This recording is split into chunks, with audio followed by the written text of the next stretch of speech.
Hello, friends. This is Sam Chaney reporting for Weaponized News. Today's April 3rd, 2026. Thank you for joining us on this Friday edition of Weaponized News. What do we got today? Quite a bit. U.S. taking losses. A lot of losses, down planes, helicopters. We got all these details over Iran. Iran says no negotiations. It's not looking good. It's looking real bad. Search efforts are ongoing. Iran may have captured some of these downed U.S. pilots, holding them as prisoners of war now. But Trump told us we won the war. Nothing could be further from the truth. We have all these details for you today. Thank you for joining us. Welcome, YouTube audience. We seem to be growing our audience on YouTube, so we appreciate those tuning in on the YouTube. We hate Trump YouTube, so boost us up there. Boost us up on the YouTube. We hate Trump. Okay, seriously though, now, what are we on? Operation, wrong, wave 93 or 4. I can't even keep track here of Operation True Promise 4, launched by Iran. It's ongoing. The missiles are flying right now as we speak. They're blowing the hell out of everything continually in West Asia. It's quite horrific. We have all these details for you. All these details for you today. We got more on NASA. We're following the men around the moon, allegedly, or in a woman too, I guess. We'll just call them the fake astronauts around the moon. We're following that story for you. What do we got? Still more Epstein reporting. I pledged and I will report on it every single freaking day. We got economic news. We got economic news and more war news, some geopolitical news. It's quite horrific. Things are only escalating with Iran by the second here now. We're going to cover all of that in great detail for you today. Thank you for joining us on this Friday before Easter. What do they call it? Well, Trump has a special message for Passover. We're going to play that clip for you as well. All right, a whole lot to get to today. Let's start with this day in history, then we'll get to all the news for you. On this day of April 3rd, going back to the year 1860. 1860, on this day, we saw the start of the Pony Express. Mail is delivered by horse and rider relay teams between St. Joseph, Missouri, and Sacramento, California, the beginning of the Pony Express on this day in 1860.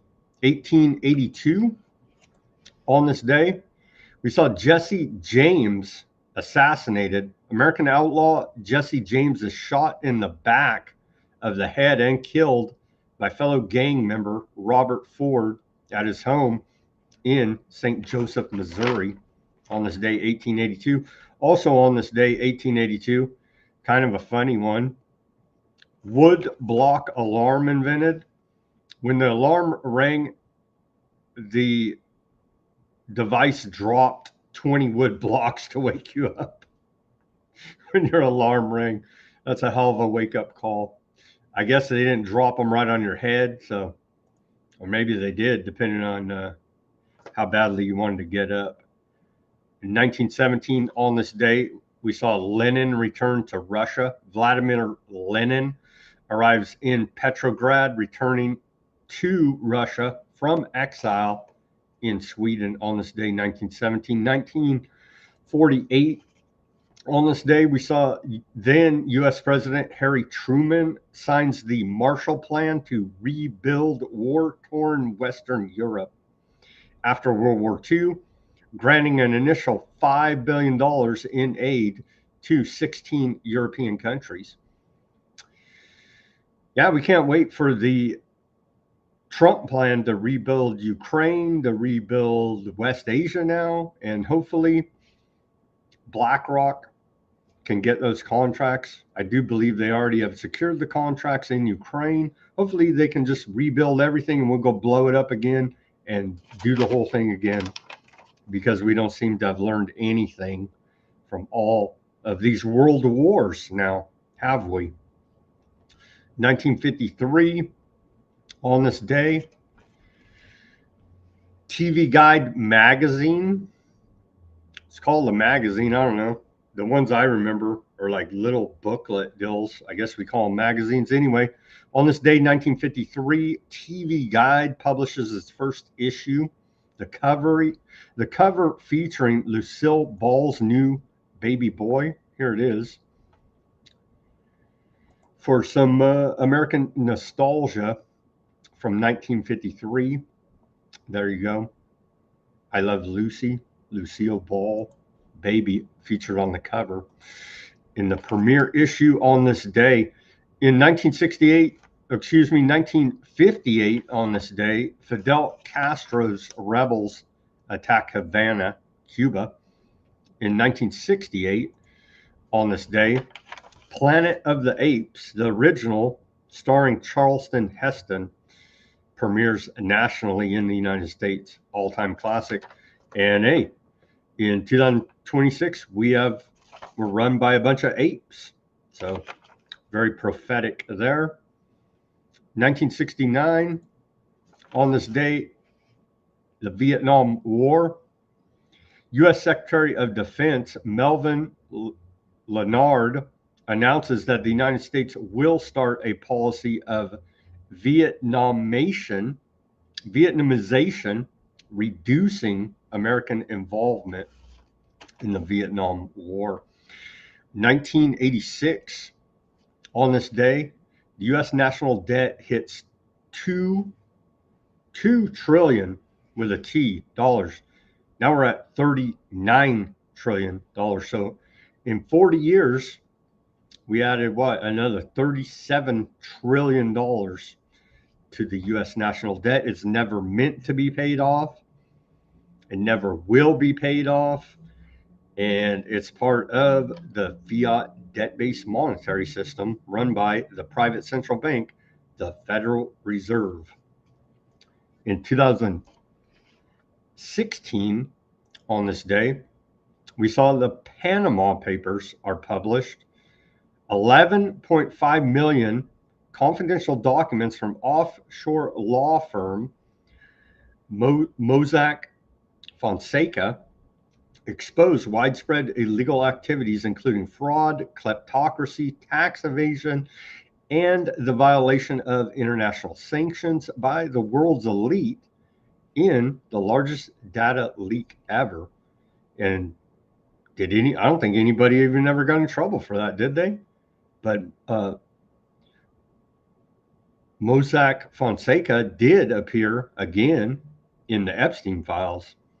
And so that is your Epstein class. They're in the Pentagon paper, or the Panama Papers as well, published on this date, 2016. I don't think anybody of any significance got in trouble. A couple of journalists got whacked out of the deal, but that's about it. In 2025, on this day, just 1 year ago, Hungary withdraws from the International Criminal Court after Aardvark Prime Minister Bibi, who's wanted under an ICC international arrest warrant, arrives to visit Hungary. So Hungary now is complicit in war crimes. And so we do appreciate their efforts in that regard. Let's take a look here at our civil liberties history, and then we'll get to the news for you. We have a few items here. A few items on this day of April 3rd, 1964, Malcolm X gives famous "The Ballot or the Bullet" speech in Cleveland, Ohio.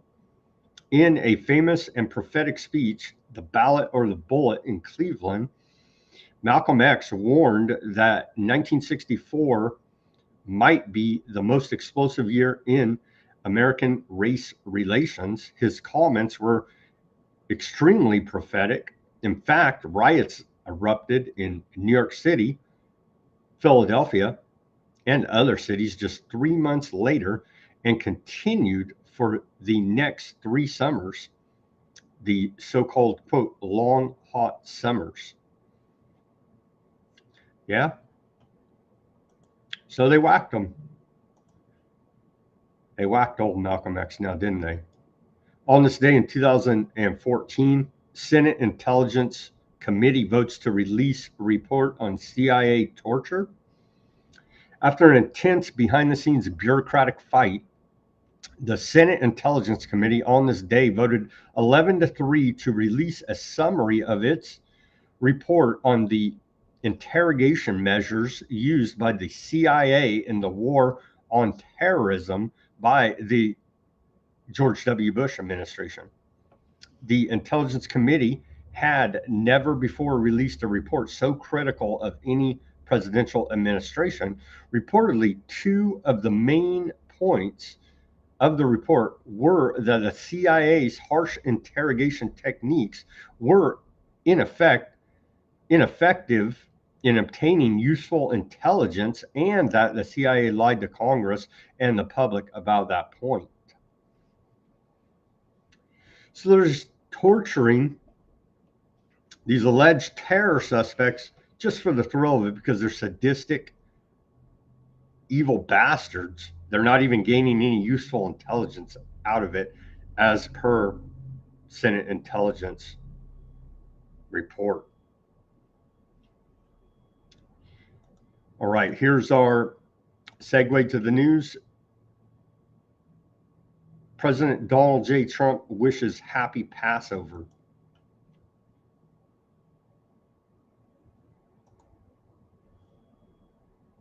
To our wonderful Jewish American community and to Jews celebrating in Israel and around the world this week, I want to wish you a very happy Passover. Over 3,000 years ago, the God of Abraham, Isaac, and Jacob delivered the ancient Israelites out of slavery and brought them into the promised land. It was an amazing period of time, just like today we have an amazing period of time. The journey started with faith in God's word, and it ended with a miraculous march through the Red Sea and an astounding exodus out of Egypt. The world has never been the same. This week we recall this ancient proof of God's faithfulness and are reminded that with true faith, eternal hope, and the power of prayer, nothing can stop the people of God.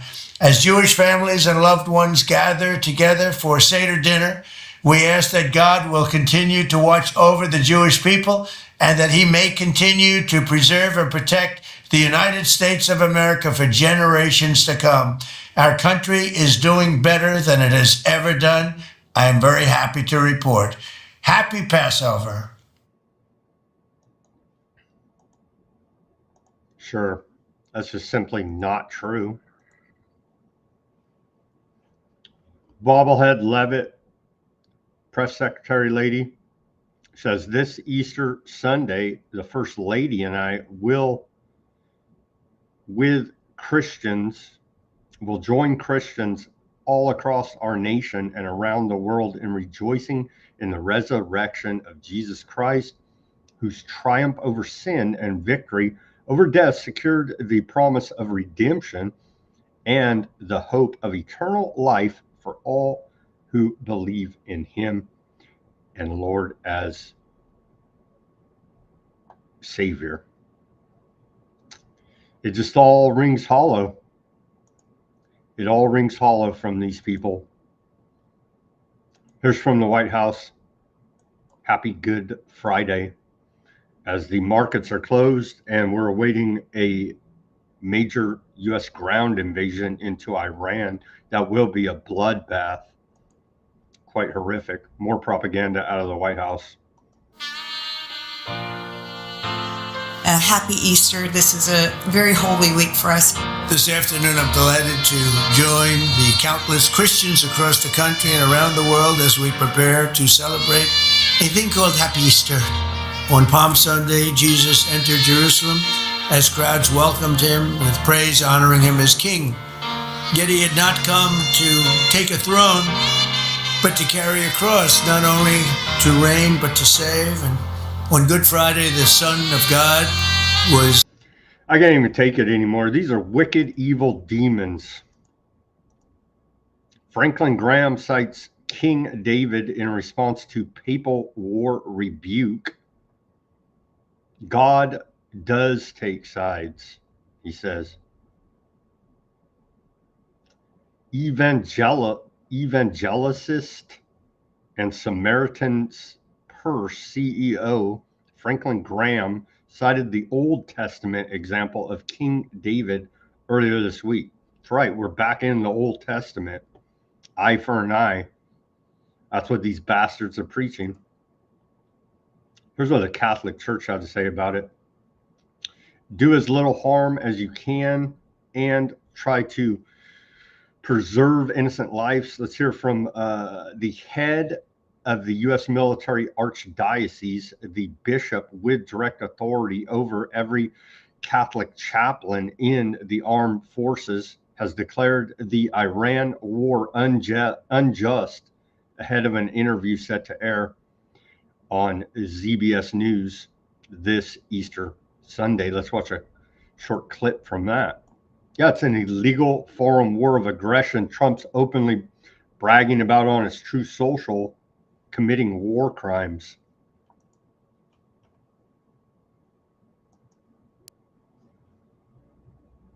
The war with Iran justified? I would think under the just war theory, it is not, because while there was a threat with nuclear arms, it's compensating for a threat before the threat is actually realized. And I think there I would line myself up with Pope Leo, who has been urging for negotiation. I realize also that you could say, well, with whom are you going to negotiate? And that...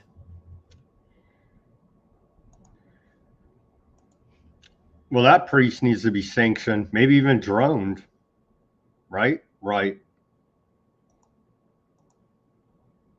With Middle East in conflict, Pope Leo criticizes those who invoke God for war. That's right.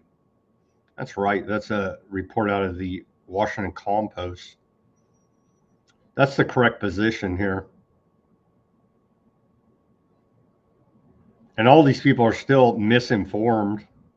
Again, U.S. intelligence told the Senate there was no imminent threat from Iran nuclear capability against the United States. That's the facts, man. Quistal News reports that despite earlier talk of facilitation measures for Christian holidays in Jerusalem's Old City, Aardvark land authorities have completely sealed the Old City and the Church of the Holy Sepulchre, preventing Christians from entering to observe Good Friday prayers during Easter and canceling the traditional Via Dolorosa procession. And so we do appreciate our great friends, the chosen people, blocking Christian worship there in the Holy Land.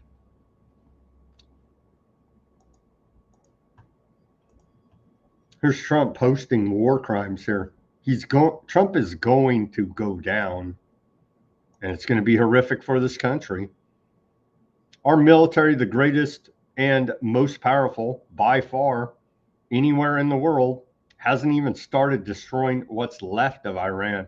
Bridges next, then electric power plants. New regime leadership knows what has to be done and has to be done fast.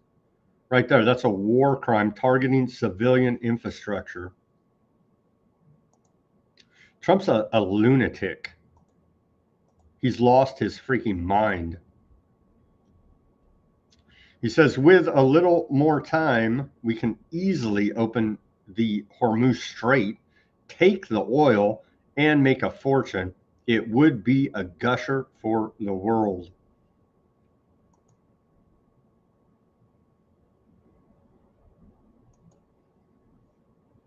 We can't do that. Iran's parliament speaker, Ghalibaf, he's trolling here hard. He had this to say in response. Says, after defeating Iran 37 times in a row, this brilliant no strategy war they started has now been downgraded from regime change to, hey, can anyone find our pilots, please? Wow. What incredible progress. Absolute geniuses. Yeah. Here's Iran's president. Again, a figurehead, but he's doing the propaganda thing. He says, does threatening to send an entire nation back to the Stone Age mean anything other than a massive war crime? This was the question I asked my Finnish counterpart, who is a jurist. History is full of those who paid a heavy price for their silence in the face of criminals.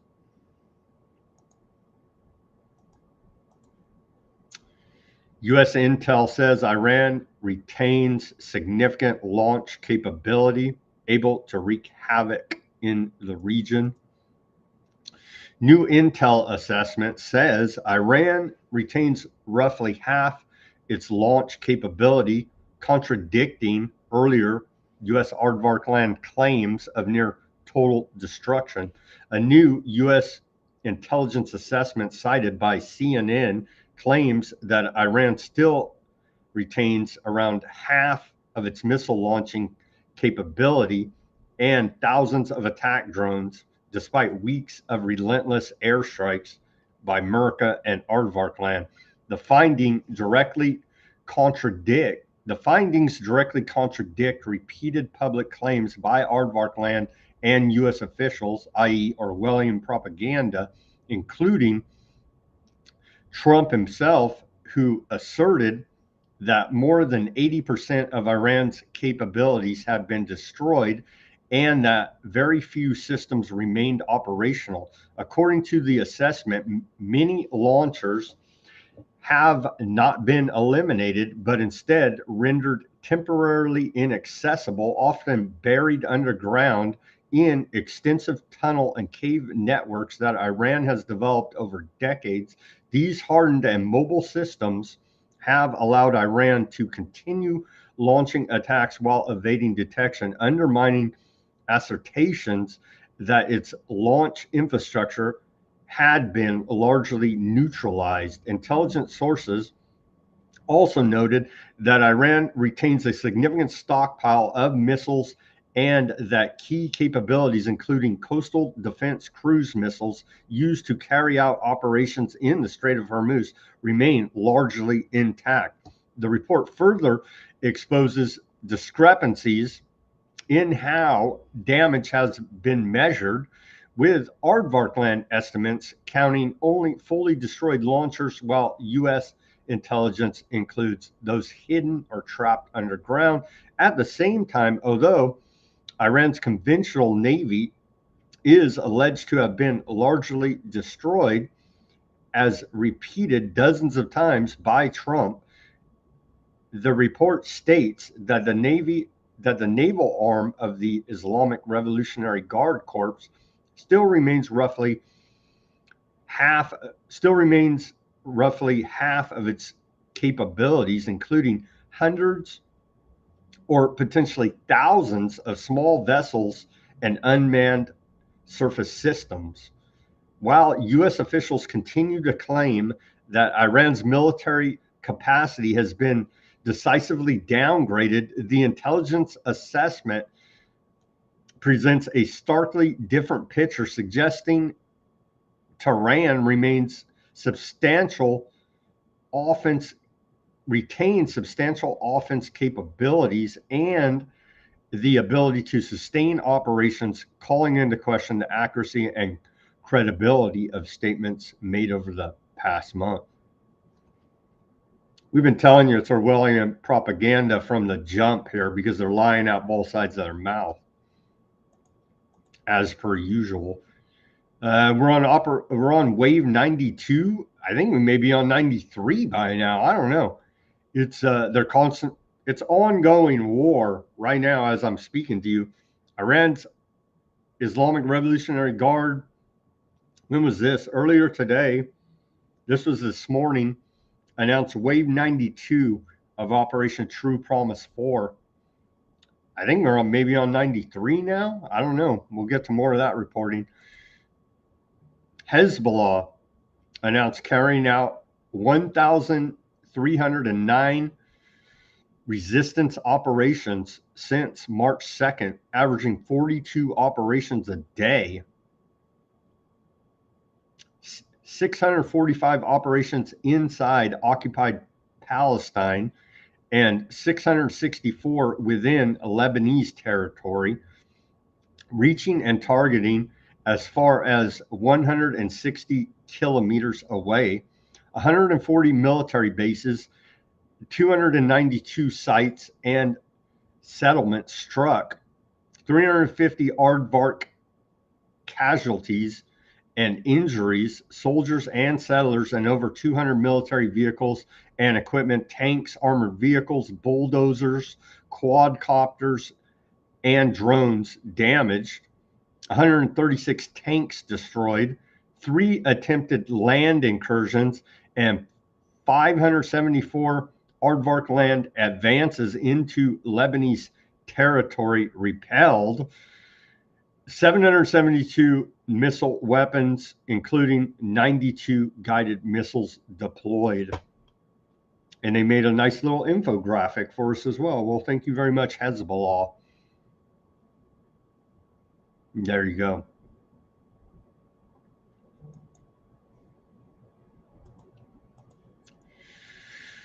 The U.S. proposed a 48-hour ceasefire via a third country, probably Pakistan. I don't know. They don't say in this report. Iran rejected it directly by continuing heavy attacks instead of giving a written response. That's a report out of Fars News. Iran rejected all U.S. demands and refuses to meet with American officials in Islamabad. It's a report out of the Wall Street Journal. Trump says downed U.S. jet won't affect Iran talks. No, not at all. We're in a war. It's a report out of NBC News. Qatar is refusing to take a lead mediator role in Iran war negotiations, according to the Wall Street Journal. Yeah, they don't want to get whacked anymore by Iran. Like, don't put us in the middle of this, America. America's like, you get in the middle, you damn Qatar. Text on an Iranian drone right here. Translated in English says, I, Shahid 136, on behalf of the Iranian people, am going to Tel Aviv for negotiations. So there you go. We're back to Old Testament, an eye for an eye. We negotiate with bombs. That's where we're at in the negotiations in this war. It's horrific. Pete Hegseth fires 2 more generals. So there is a big purge going on. That's out of Reuters. 2 more generals fired today. Yeah. White House seeks $1.5 trillion for defense in new budget request. And there's a big old breakdown. They're cutting all kind of domestic programs and prepping for a full-time war economy here in America. U.S. fighter jet downed over Iran, one pilot rescued, officials say. One F-15E crew member was rescued, and a search is underway for a second. This is ongoing. This is ongoing now. They shot down the F-15 over Iran. American fighter jet downed over Iran, one crew member rescued, U.S. officials say, per report out of ZBS News right here. But there's more. There's more here, quite a bit more, actually. A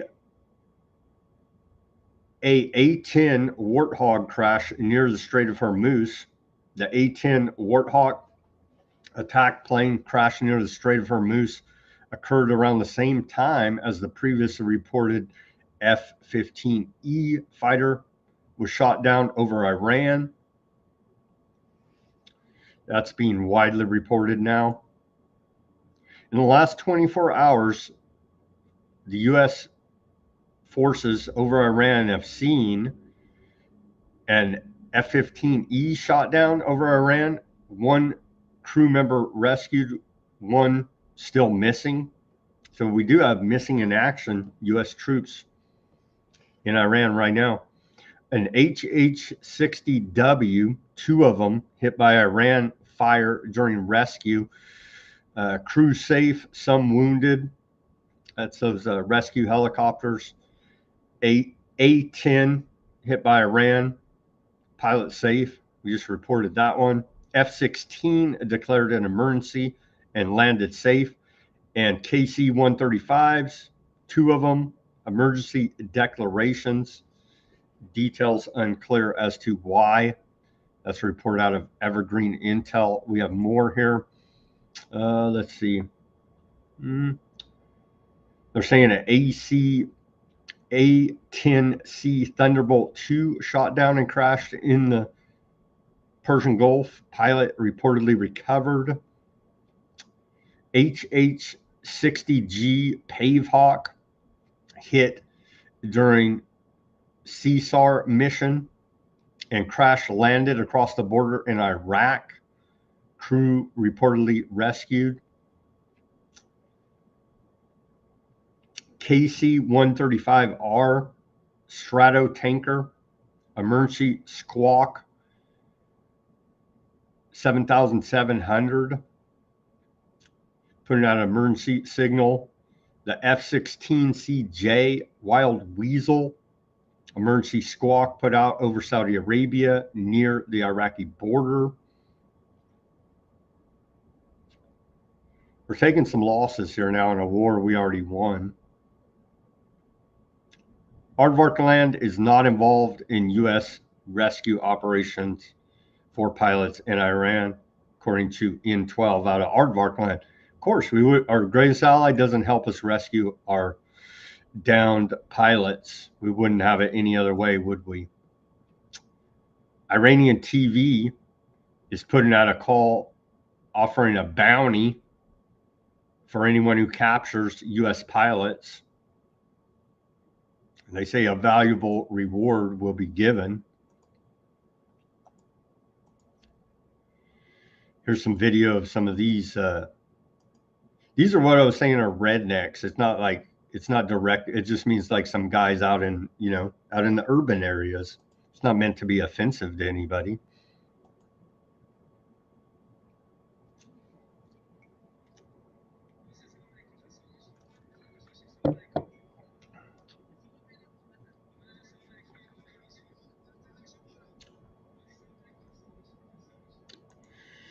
So these guys claim they're out there looking.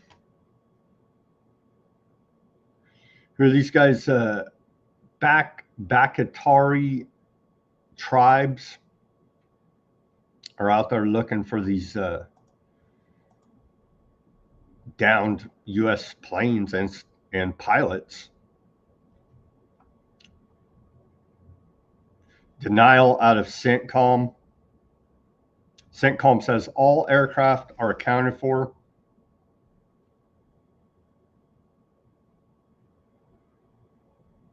They just keep lying to us, man. It's widely reported that this indeed did happen.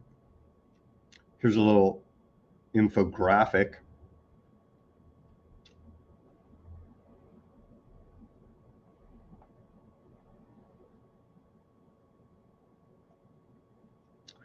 About it.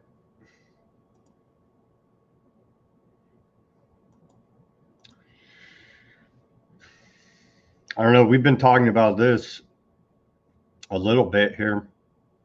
Report out of the Intercept. The Pentagon is hiding U.S. casualties from the Iran war. The Intercept reports, and the numbers are staggering.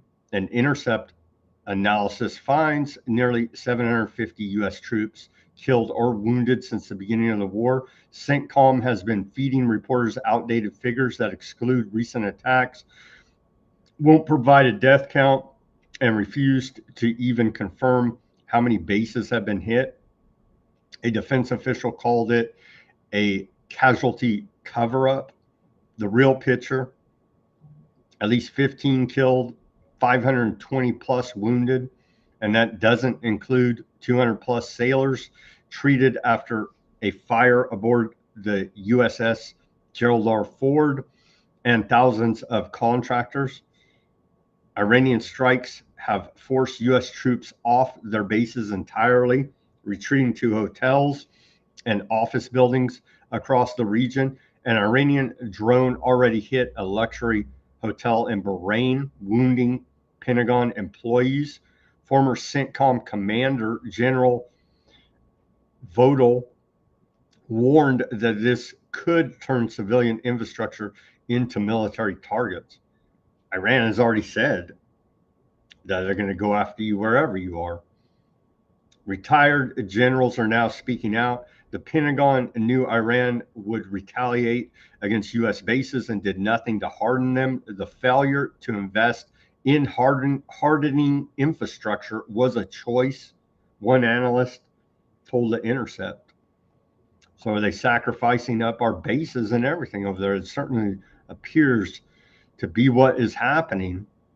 Here's the IRCG briefing on Operation True Promise 4, following Trump's false claims that Iran's air defense was completely destroyed.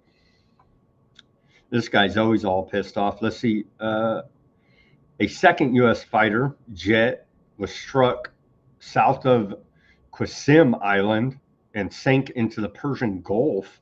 Iran is claiming Western Tel Aviv and Eilat struck with long-range missiles, 40 plus points across Tel Aviv hit. Where they say Ramat David Air Base near Haifa struck. Covert gatherings of U.S. pilots and flight engineers outside bases in UAE struck. Significant casualties reported. Amazon AWS plus Oracle cloud infrastructure in UAE destroyed. U.S. amphibious versus our vessels destroyed at Az Zabar port. Jabal al-Dakar long-range radar site in Bahrain destroyed. U.S. positions in Jordan, Saudi Arabia, and Kuwait struck. Bahrain's largest aluminum factory hit. Again, that's claims by Iran from this dude. He's all pissed off all the time.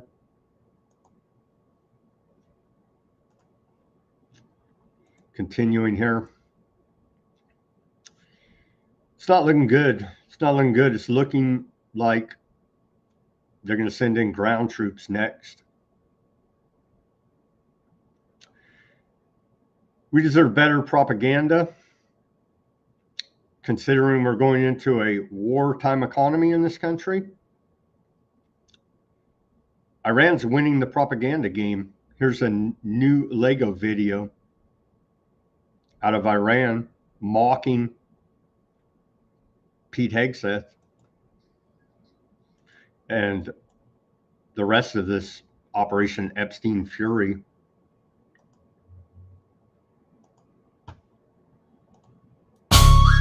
Yo, Pete Hegseth, this one's specially for you. You punk ass rapist bitch, straight from Iran.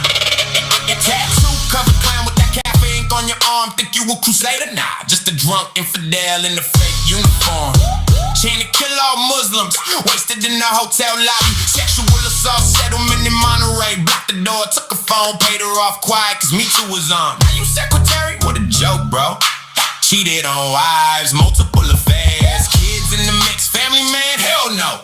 Handsy with women at Fox, drunk on the job. Your own team say, yo, this dude toxic. Couldn't even guard Biden's inauguration. Your own military said next. Book called American Crusade, dreaming holy war. But reality check. You just a failed vet, turned TV clown, slipping on your own mess. Trump picked you cause you kissed the ring. But wait, funny part ain't coming. The dude you sucking up to for that secretary gig. Trump himself was Bill Clinton's top cocksucker, giving blue jobs back in the day. Real talk, you out here blowing for access, but he the original BJ queen. You thought our missiles max 2,000 kilometers? Cute, rookie mistake. We hitting the bow, worshiping Epstein Island crew, the ones who hurt the kids. Revenge for every American soul you and Trump's dirty crew oppressed and did. We taking payback for the girls you broke, the wives you broke, the Muslims you hate. Every victim screaming in the dark. Iran got you on the play. You threw everything at us, all your cards, all your might. We still operating on 10% power, laughing while you fight. We see everything, know every secret, every dirty Epstein link you hide. Where you least expected, in the shadows we ride, and no place to slide. This ain't full force, just a warm up. Persian flow with the wrath. Pete, you done roasted raw. Iran sending this heat. Feel the math. Drop the mic. Infidel clown. We coming. Sadly, I got to say, this is way better propaganda than Trump's lies or the propaganda coming out of the Department of War. Here you go. Do better, Department of War. There you go. Sadly, this may be real now. Of course, depicted in the Lego animation there. And who knows? We don't know. The government lies to us about everything. So they had a big national security team meeting in the last few hours at the White House. The White House goes quiet, calls a lid on the day, and we'll get nothing more out of them as they're trying to cook up some new lie to tell us.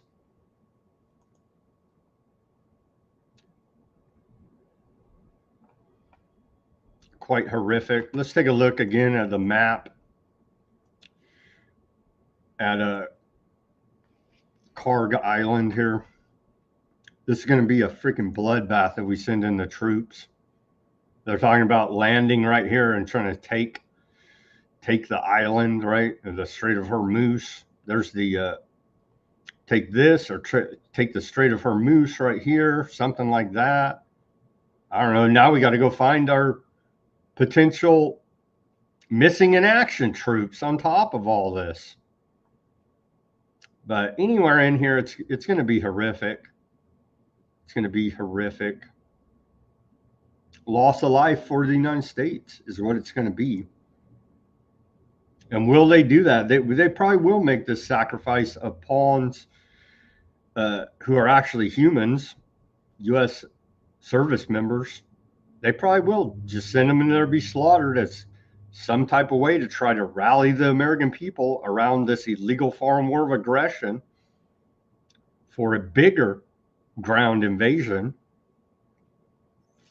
And it looks like they're going to mix in they're going to mix in the casualties already that they've been lying about, and they're going to mix that in, as we were talking about with Ruckus on Wednesday. It looks like that theory may be a very real possibility, is they'll mix in the casualties with this upcoming ground invasion of the troops that have already been killed to muddy the waters even further. That is starting to look like a very, very real possibility here, sadly. Sad to say, man. Sad to say. We have more war reporting, but now on to NASA here. The thumbnail for the show, that's official from NASA. I don't know. What do you guys think? Is this real? Is this real or is this fake? They say this is what the Earth looks like from space, according to NASA. I don't know, man. Australia looks pretty damn big there, right? People were saying that. I don't know. I'm going to call BS, because I don't believe one word anything the government says about anything at this point. So I'm calling BS on every single thing they say about anything. Here's a little report from NASA. Suddenly, we're up there with them. We're sharing the Artemis II crew's first image from space. Here's allegedly the first images from space from Artemis II, according to NASA. We see our pale blue dot seen through the crew's eyes, and suddenly we're up there with them. Humanity is cheering, not just for the crew, but for what they have carried with them, and that's all of us. We also have a second image that was taken by our Commander Reed Weissman. Our home planet is watching and cheering them as they get closer to the moon. In this single frame, it wasn't Earth that they just captured. It was a reminder that no matter how far we go, we are still one world, watching, hoping, and reaching higher. Well, like how NASA got in there that we're one world. That's pretty good propaganda from them. Here's flight day 2 from NASA Artemis. Like this, they even say visualization from NASA. With that, though, another great day today. Thank you, guys. And we will sign off for the night.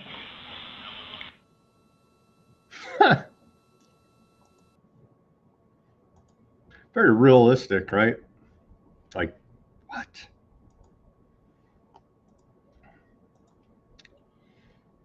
And then this is from NASA. You can see they claim this was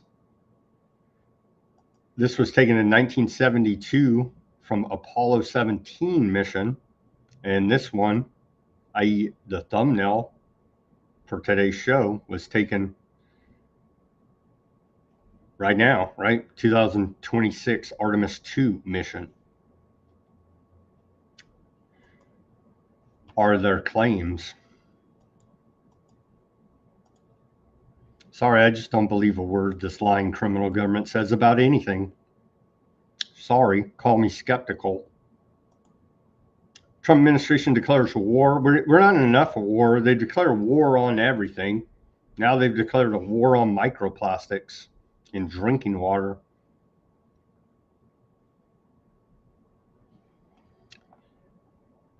Part of the STOMP program with ARPA or ARPA-H.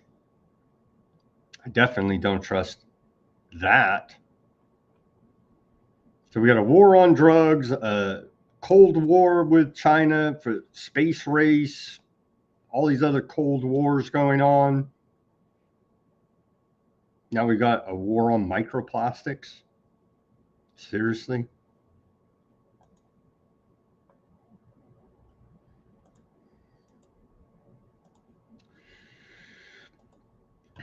We'll cover the economy here now.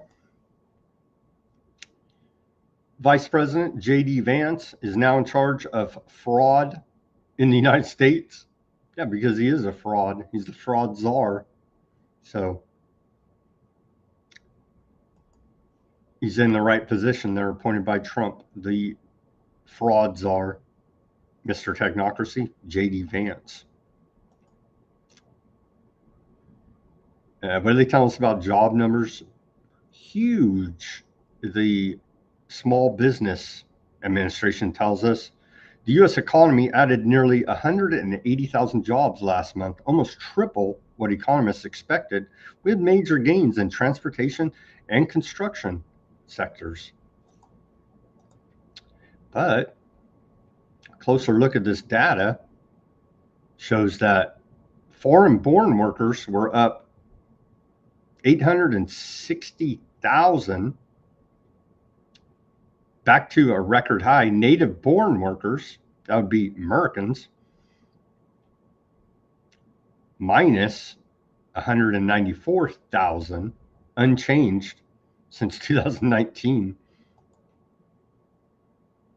That's a report out of Zero Hedge, and here's their little chart showing us that as we praise these job numbers of foreign workers. Here's more on this. They're doing a big fraud crackdown, allegedly. Never forget, the fiat debt-based monetary system run by a private central bank is in of itself a fraud. Here's more fraud reporting out of LA.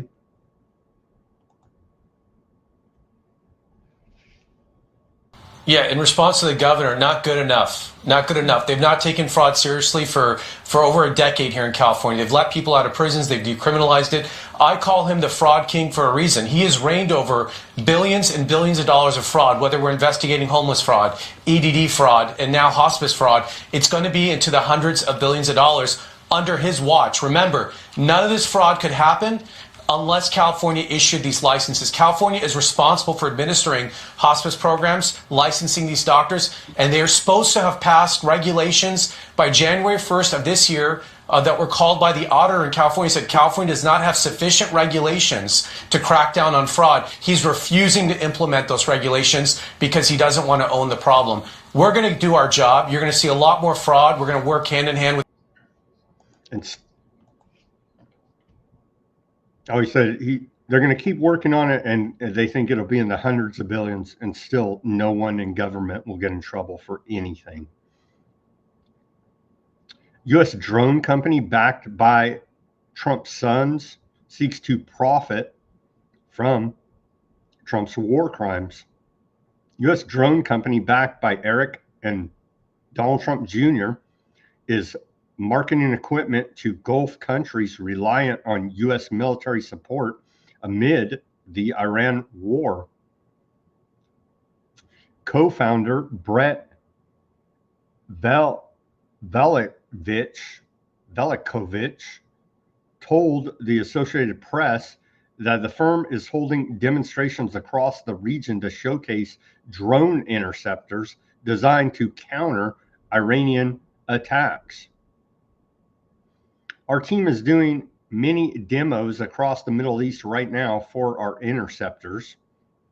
We have very incredible tech that can save lives. Former White House ethics lawyer Richard Painter said countries feel pressure to purchase from the president's sons to secure U.S. backing, calling it the first time a presidential first family could profit directly from a war initiated without congressional consent. So his family are war profiteers.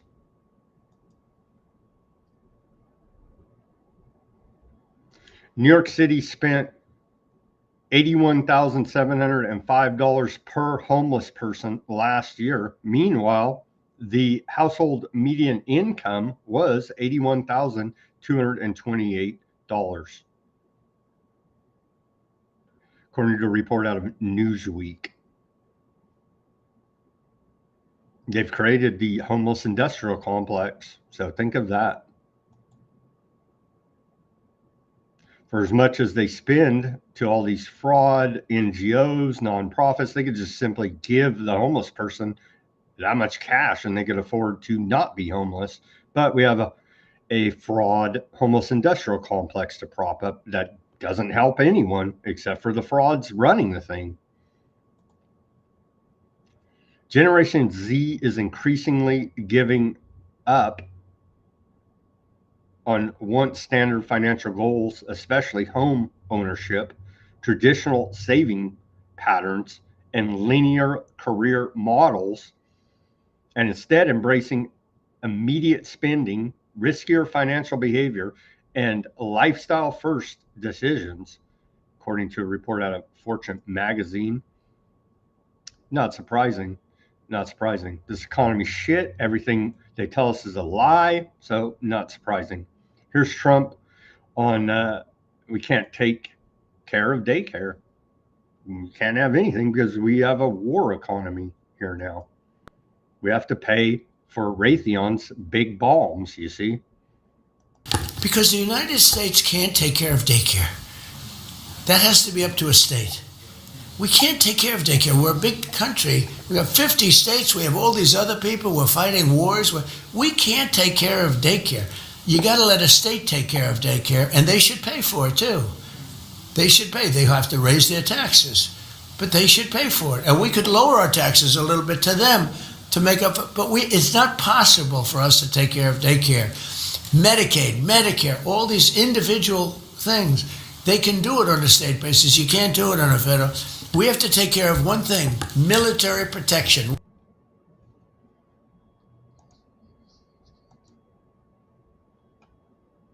Going in a full wartime economy. There's a big breakdown. I don't have time to read it all, but massive cuts being proposed in this new budget.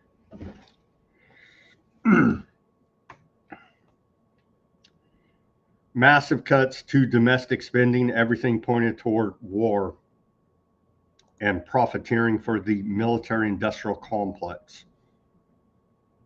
Outrage as Oracle files thousands of foreign worker requests amid bloodbath layoff.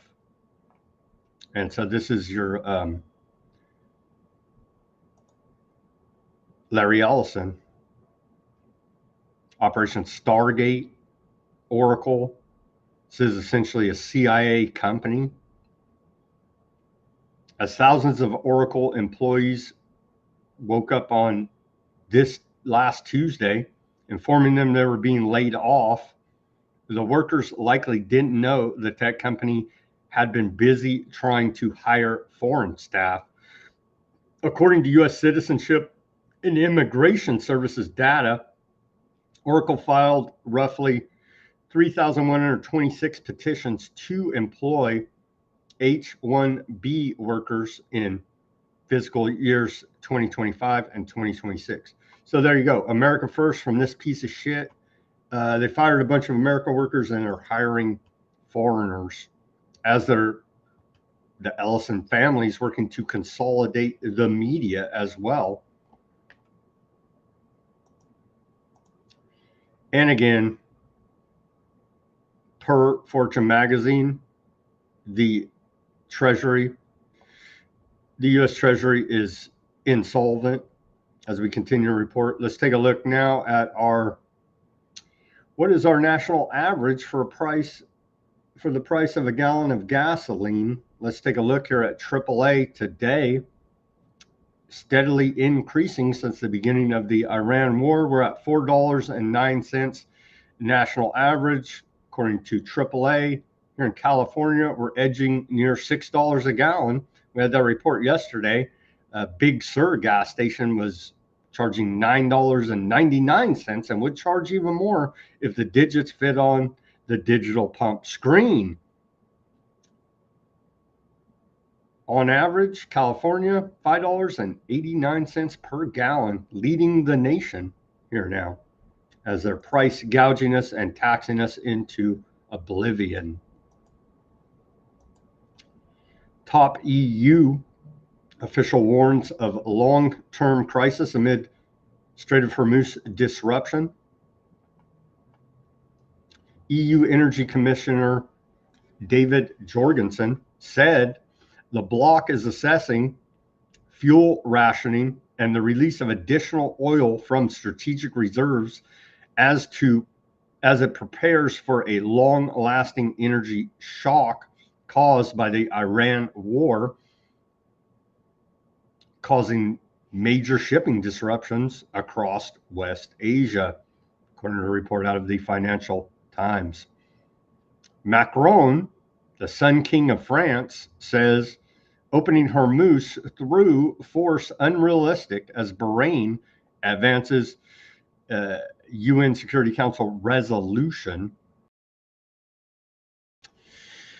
Macron went on to say some people defend the idea of freeing the Strait of Hormuz by force via a military operation, a position sometimes expressed by the United States, although it has varied. This was never the option we have supported because it is unrealistic.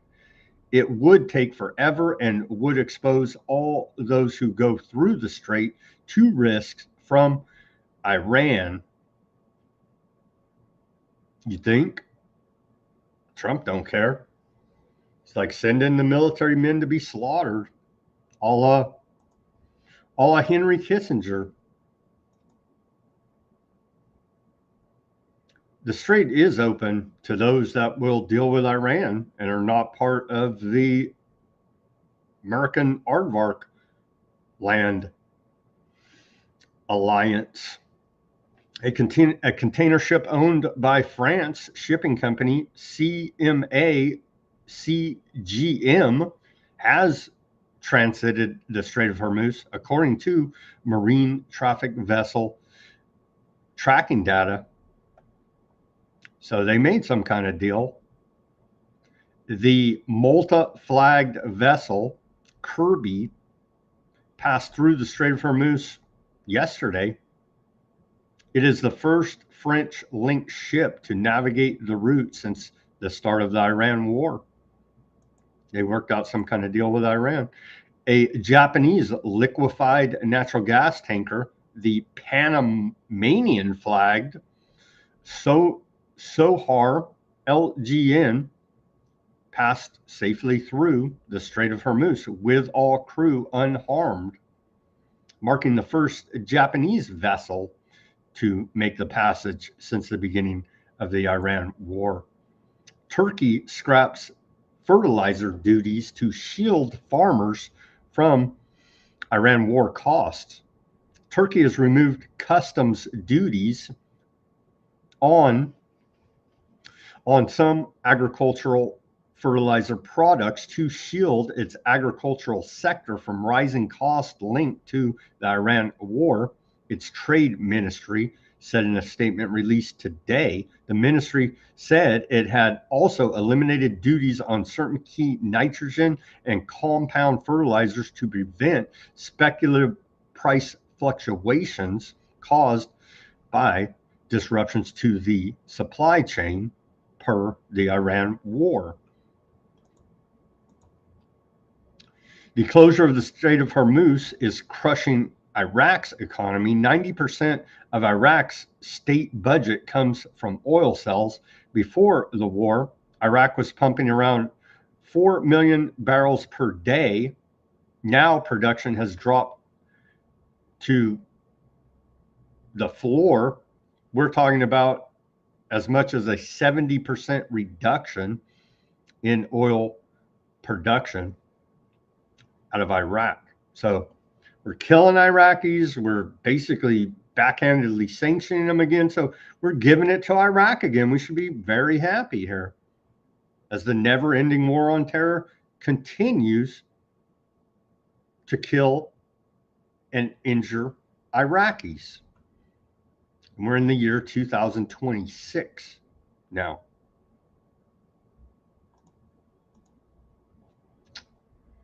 Let's see, was that a video? Yeah. They just go over AP video report, goes over a little bit more details, but yeah, it's not looking good for those economies depending on shipping through the Strait of Hormuz, i.e. Iraq and others. A new video shows a fishing boat on fire in the Persian Gulf, just off the Strait of Hormuz. I don't know what whacked these guys, but quite a sight here to see out there on the sea.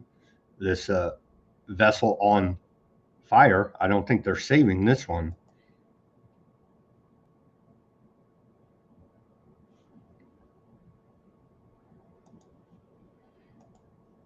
Heavy damage there, obviously.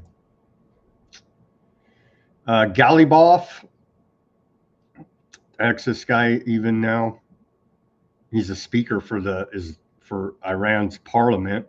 Galibov, he says, what share of global oil, LNG, wheat, rice, and fertilizer shipments transits the Bab al-Mandab Strait? That's the other side, right? It's the other side. Which countries and companies account for the highest transit volumes through the strait? And so that's the other side where the Houthis hang out, blocking the Red Sea. Here's Ro Khanna. Says the Democrats will impeach Trump once we take back the House. And I do believe that's exactly what's going to happen. If Democrats win the House and possibly the Senate in November, there's a better than even chance Donald Trump gets impeached again. Absolutely. He should be impeached now. I mean, he's taken us into a disastrous war, threatening war crimes in Iran in terms of knocking out plants and knocking out electricity. And the Democrats will impeach him once we take back the House, and should impeach him for all the things he's done. Sadly enough, I agree with Democrat Ro Khanna. That's where we're at here. Sad to say. Somebody needs to stop this madman Trump. Oh, but Congress is on vacation for 2 weeks while we're in the middle of a major war. Let's take our live commercial break. We're past the top of the hour. Everybody go to weaponizednews.com. Get yourself some stickers over there. Help support independent reporting and analysis brought to you 5 days a week. Broadcasting live, 5 p.m. Pacific, 8 Eastern time. We got the holograph sticker, the white background sticker, the clear sticker at weaponizednews.com/shop. Help support independent reporting and analysis. Put it on your laptop, your bumper, your guitar, your work locker, your hard hat, your cyber truck. They've been spotted out there in the wild all over the place. Your patronage to our store is much appreciated. Go take a look. We got shirts, baseball caps, coffee mugs, all kind of gear over there at weaponizednews.com/shop. Get yourself a sticker, some other gear over there. Take a look, check it out. If you want to become a paid subscriber, which we've had a few new over the last week here now on Substack, thank you very much, paid subscribers. We put out everything free here. The links to almost everything we talk about for your further research and documentation purposes are at Weaponized News Substack.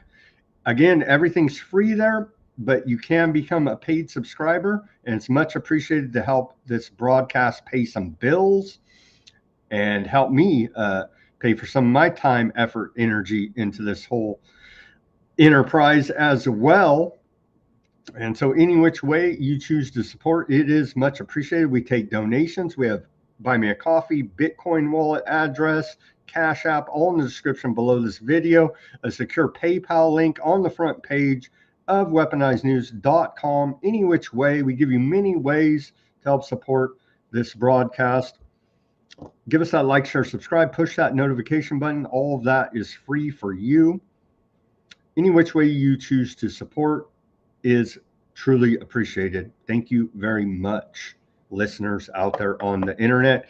And welcome to the large crowd apparently coming in from YouTube. We hate Trump, YouTube. So we do appreciate YouTube apparently taking the censorship clamps off of us for some reason. Welcome new YouTube viewers out there. And thank you to all the viewers that have stuck with us through the hard times. You know you are the regular listeners hanging with us on the Odysee, hanging with us on the Bitchute, hanging with us on the Rumble. Thank you guys. I don't know what else to say, but we're finally breaking through back into the mainstream on the YouTube as well here now, as we're continuing to grow slowly, organically. We don't have any advertising budget whatsoever, so we're relying on you out there on the internet to like, share, subscribe, give us that share, any which way you choose to support this broadcast is truly appreciated. Thank you very much. Okay, welcome back to the second half of Weaponized News on this Friday, on this Good Friday, April 3rd, 2026 edition. The first half of the show, it's not looking good. We got U.S. planes, helicopters. We got missing in action troops. All these planes, helicopters shot down, a bunch of damage to our bases.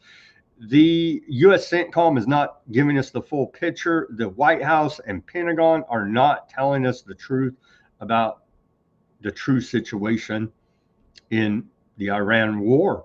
And that's becoming self-evident at this point.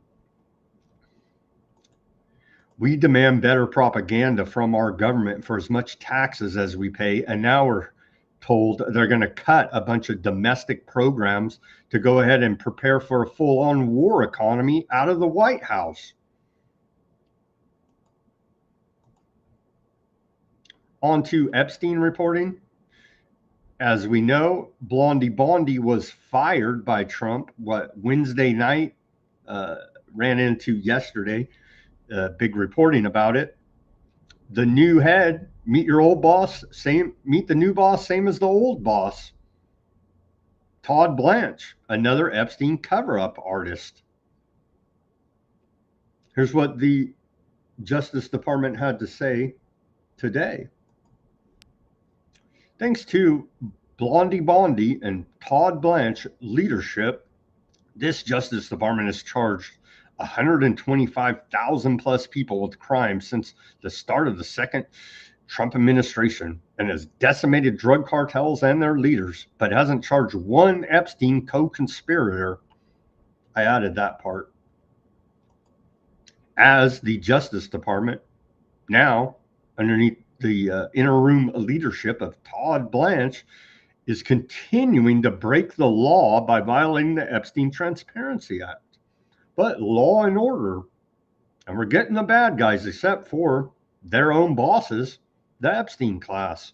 No Epstein co-conspirators have been charged. What does Thomas Massey say, co-author of the Epstein Transparency Act, along with Ro Khanna?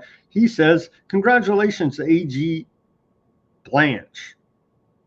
Now, you have 30 days to release the rest of the Epstein files before becoming criminally liable for failure to comply with the Epstein Files Transparency Act. But who prosecutes the prosecutors? No one, you see.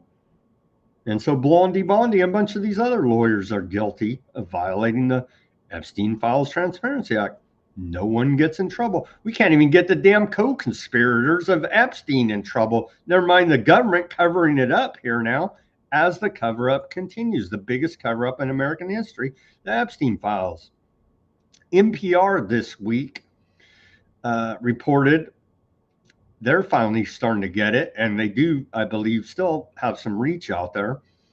NPR asked this week, why have there been so few arrests since the Epstein file release? There have been zero. How does this is how Dan Bongino makes a zero, and we played that clip. It's like Illuminati gang sign. He's like zero. No, zero's like you just that's zero or that zero. Anyhow, literally zero prosecutions of Epstein co-conspirators. National media is finally starting to ask these hard questions. We've been telling you since day one here at Weaponized News. Maybe someday, some way, NPR can get it together there. And I do believe it was blocked because I saw a report that the Trump administration is trying to pull the funding. That's been back and forth from NPR, from PBS, from National Public Broadcasting.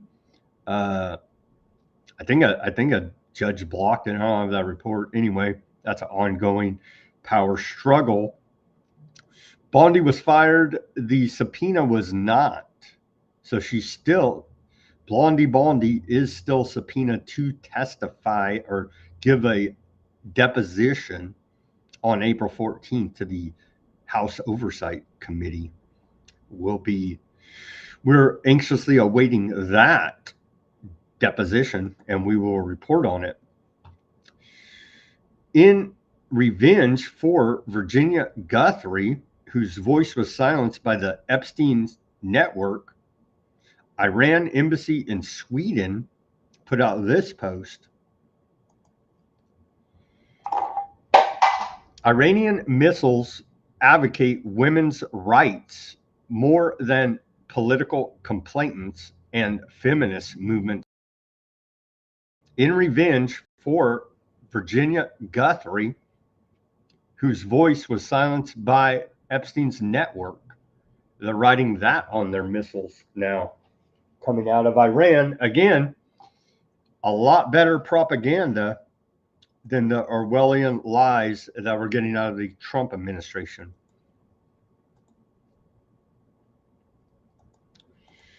Where are we at? That's about all the Epstein reporting. Do we have a little bit more? Yeah, let's play this clip from, here's a clip from Massey on the Epstein files. Are you confident you will see that? I don't know if we're going to see it in this administration. Why do you say that? Because Pam Bondi has, she's been so against this. I would say from the beginning, but in the beginning, I think she earnestly was ready to release files. And then I think she wasn't in on the joke when they gave her those binders that had nothing in it. Then she found out she looked like a joke, and she shot off the angry letter to the FBI. But at some point, somebody got to Pam Bondi and said, it's your job to cover this. Are you? It's your job. That's their job at the Department of Justice, is to cover up. Maybe they should change their name to the Department of Cover-Ups. That would be more accurate, as we now have the name change from the Department of Defense to Department of War. DOJ should be now known as the Department of Cover-Ups. Here's Todd Blanche wasting no time covering up for Epstein on the War Channel Fox News. This was yesterday, I believe, last night. Who was Epstein spying for? Look, everything. I don't know that he was spying for anybody. Nobody's ever said that. No? You don't think he might have been a spy for a foreign country? I have no idea if he was a spy. All I know is that we don't have any evidence in the Epstein files that the FBI collected over 15 years that suggests that, Jesse. I don't know. I wasn't part of the original prosecution team. Neither was Attorney General Bondi. And I can tell you this. There's only one president that's held Mr. Epstein accountable, and that's Donald J. Trump. During his first administration. It wasn't Trump. It was Ro Khanna and Massey. That was the administration that prosecuted him, and during this administration, it's the administration that. No, they're the ones that bumbled his jailing and his alleged suicide. Epstein didn't kill himself. It's been totally transparent. Because they've been covering this thing up the entire time. And released all the files. And no matter how much criticism people want to make about the Epstein files, that is indisputable. It's undisputable that nobody talked about the Epstein files for 4 years during Biden. 4 years. And so when President Trump said. No, people were talking about it. And says in there, read them, Mr. Attorney General, that Epstein was indeed a Rothschild agent, a super spy above any government state intelligence agencies, working for the big dog, the Rothschild. Lawyers say up to 75 women expected to benefit from Bank of America settlement in Epstein's sex abuse case. That's reported out of the Boston Herald.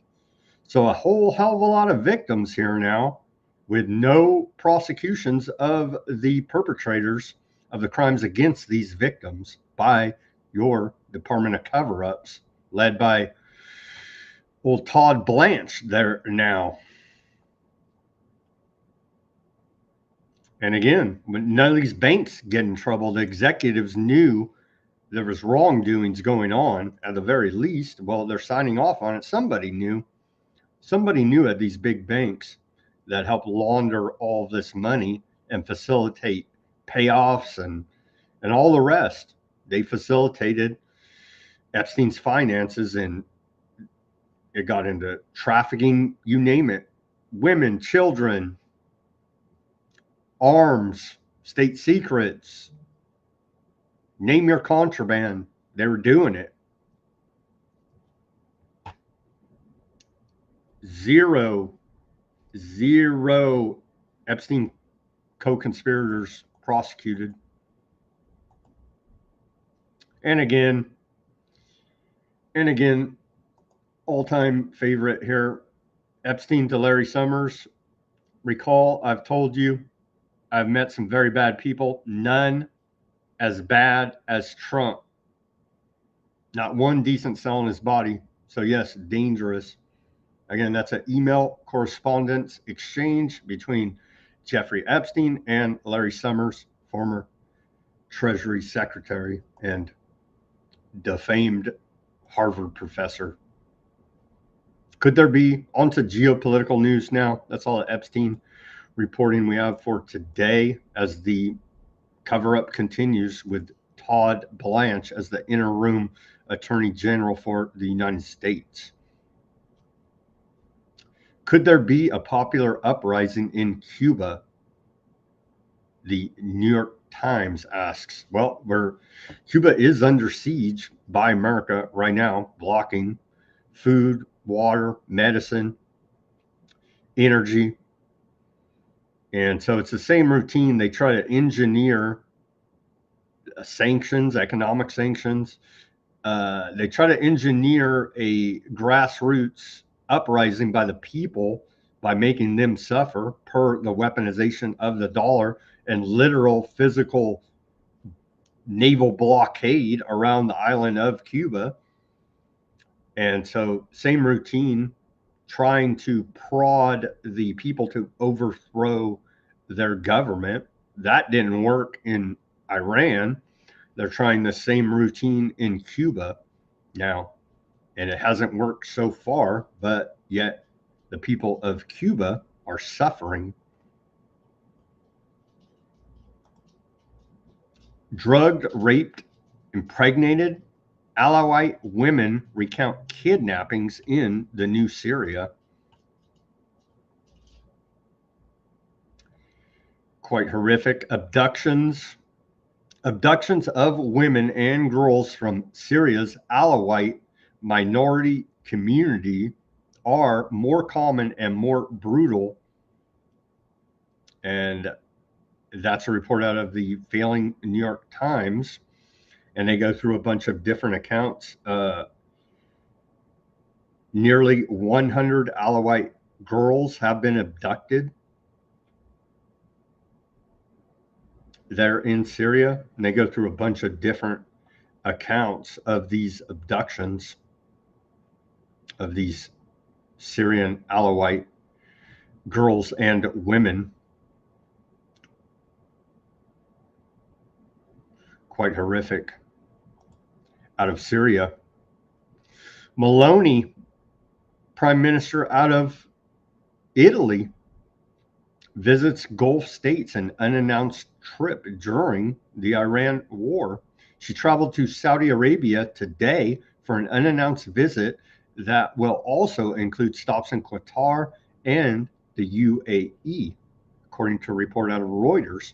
The sources said the trip is intended to reaffirm Italy's support for the three countries while also seeking to strengthen Italy's energy security through closer ties with Gulf energy producers. If they have any infrastructure left to produce any energy, they're getting bombed right now. There may be no more energy coming out of the Middle East here as this war with Iran continues. The Jordanian Minister of Interior has announced the ban of all protests planned for tomorrow against Aardvark Land's closure of Al-Aqsa Mosque. They're blocking Christians from worshiping, they're blocking Muslims from worshiping, but that's your aardvarks. They're the good guys. God forbid you say anything different, right? Right.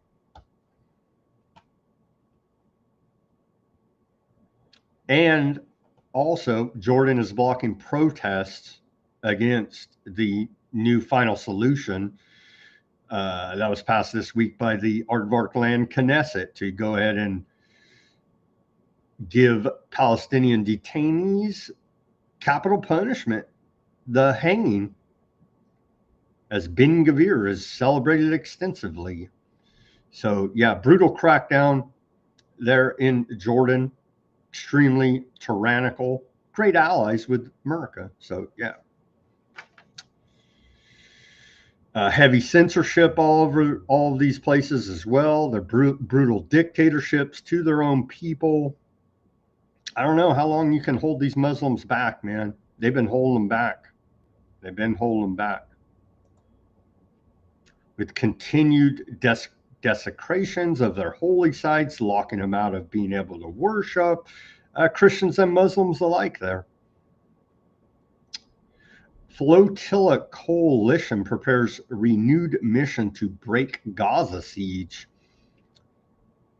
The international flotilla of over 80 boats and 1,000 activists will sail from Barcelona, Spain to challenge Aardvark Land's blockade on Gaza and demand access on humanitarian grounds.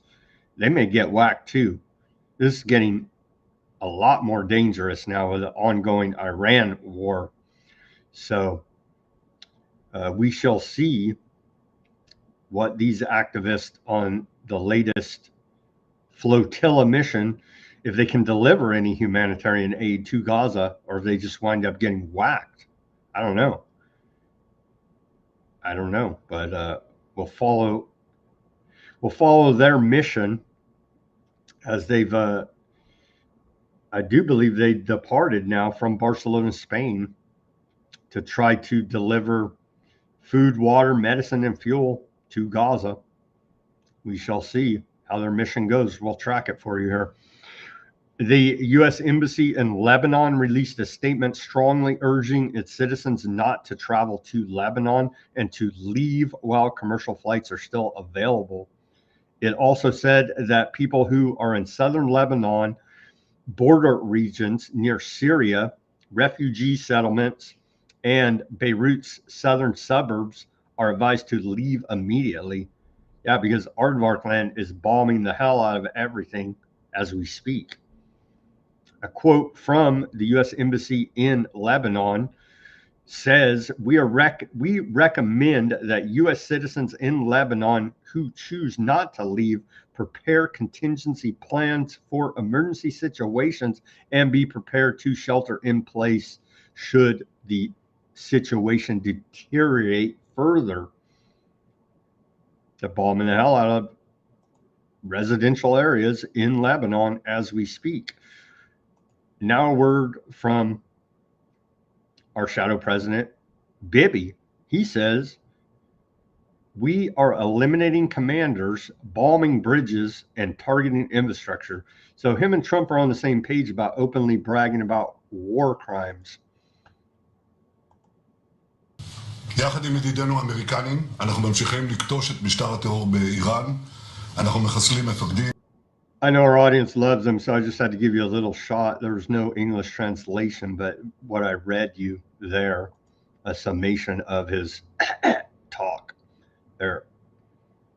Aardvark is pressuring local leaders in southern Lebanon to remove Shiite civilians from their towns.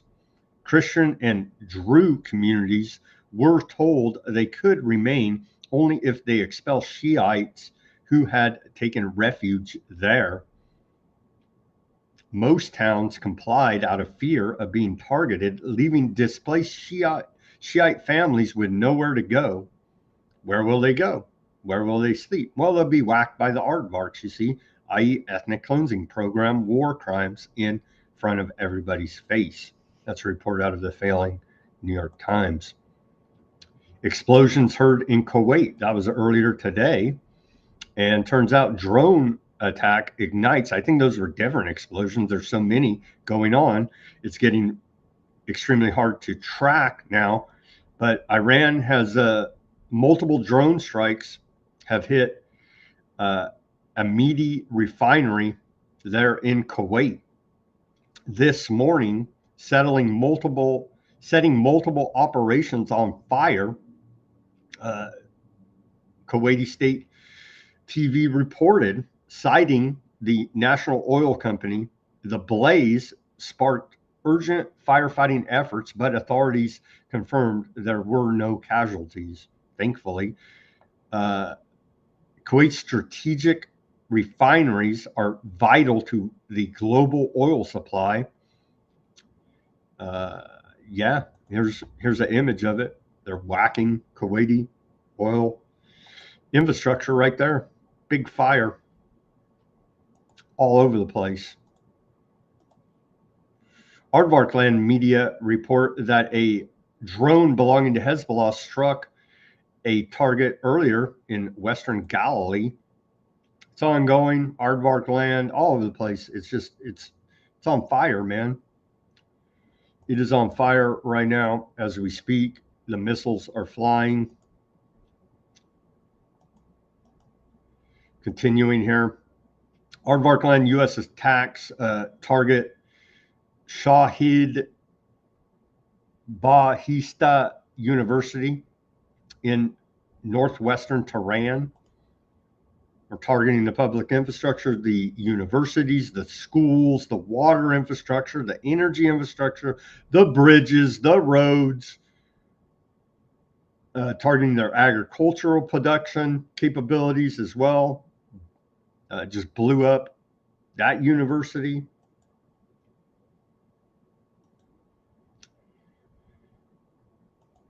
Missile warning sirens. Again, don't confuse this with the sex offender map there in Aardvark. So they're saying this whole area now. And here's you can see right here. This is where people confuse the sex offender map with the missile warning systems. Don't confuse them. Don't confuse the two, even though they do overlap in many cases. Those are all the missile sirens going off there in Aardvark earlier today as a continuing theme of every day here now. Even though we won the war, Iran continues to launch attacks from the north, from the south, and from the west. There you go.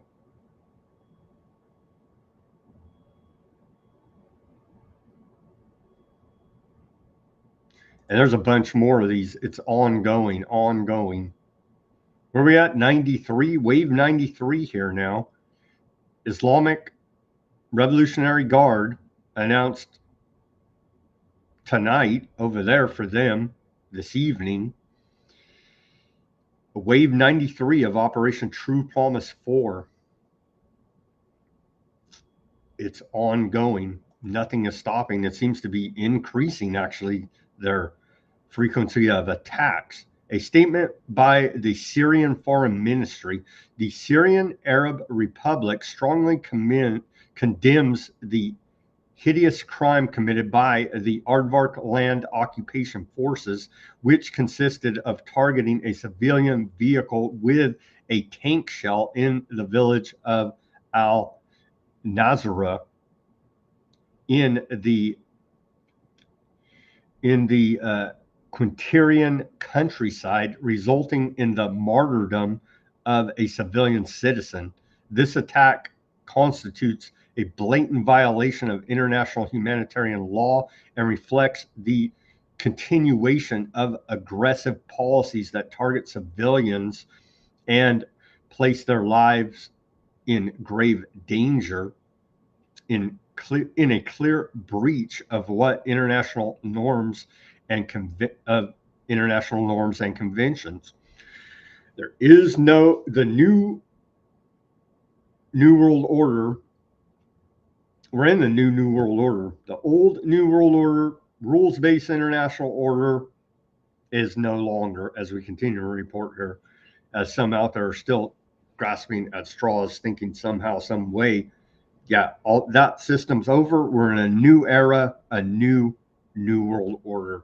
There is no international law anymore. Aardvark land openly abandons initial goal of disarming Hezbollah, shifts strategy to containment and buffer zones. According to reports out of Ynet and Aardvark Post and Aardvark Times and Aardvark National News and many other Aardvark outlets, Aardvark land is abandoning its original mission of disarming Hezbollah, now describing the goal as unrealistic under current conditions. So now the goal is just kill as many Lebanese as possible, apparently, and continue the ethnic cleansing program there.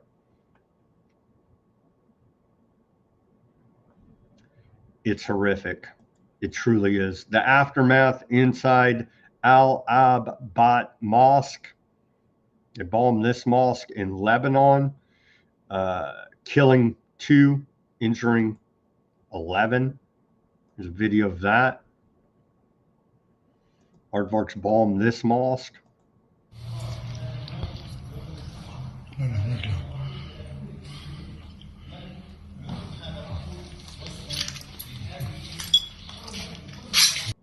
Not much of video. You could just see they blew the place up. Again, killing 2, injuring 11.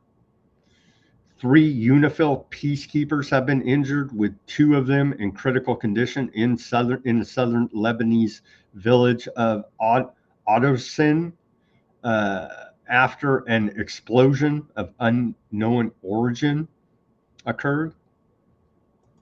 They're stacking UN bodies all over the place as well. UAE says Habshan gas facility fire was contained after shrapnel hit it. 1 dead and 4 injured. Major damage reported out of Abu Dhabi's largest gas facility.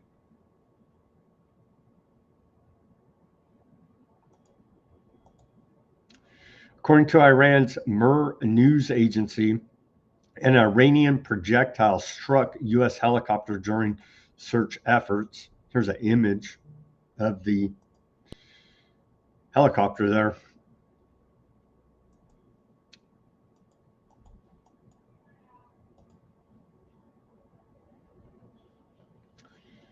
Footage published by Iraqi resistance faction. They say they're attacking U.S. positions in the region.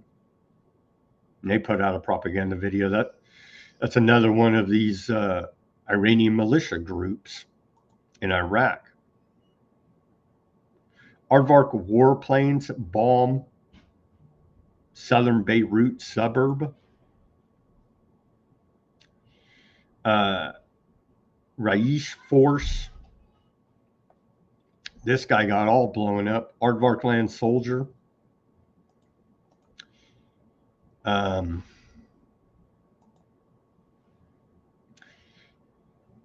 This guy, you could see had a amputation going on there, and so ruined his life for the war. Aardvark clan soldier Boz Taman was seriously wounded during confrontations with Hezbollah in southern Lebanon. And so now he's an amputee for his efforts. Aardvark land siege on Gaza is worsening health crisis for residents. Yeah, it's quite horrific.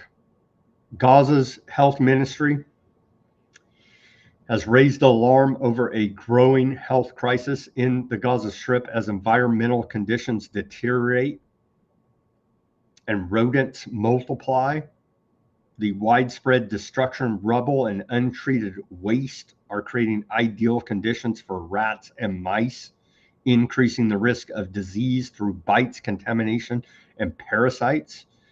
The health officials warned that illness, including, and they go through all these different illnesses, are potential. More than 1 million people living in tents or exposed shelters are especially vulnerable, with children facing rising risks of malnutrition and other war-related injuries. The genocide's continuing there in Gaza.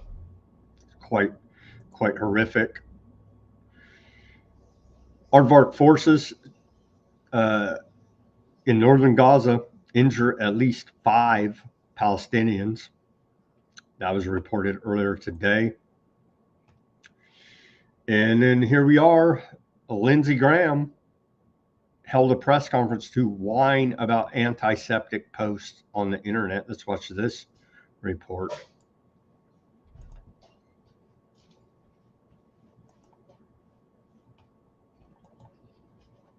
These are the receipts.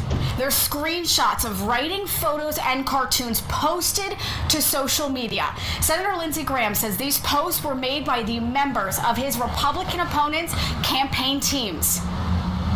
During Thursday's event, next to Senator Lindsey Graham were screenshots from social media posts. Blatantly anti-Semitic.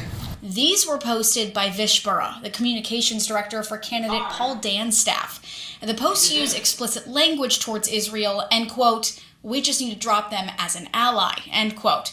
And Graham says another post was an AI-generated video also made by Burra. He produced a cartoon with him being in a room depicting Jewish people as cockroaches, setting them on fire.